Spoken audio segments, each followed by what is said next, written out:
Ay, patay.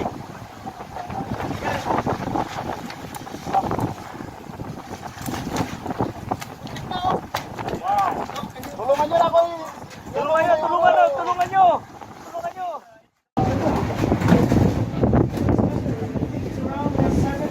Laki na ito. Okay.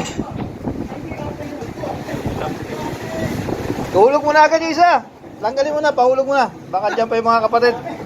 Putol na yun isa eh.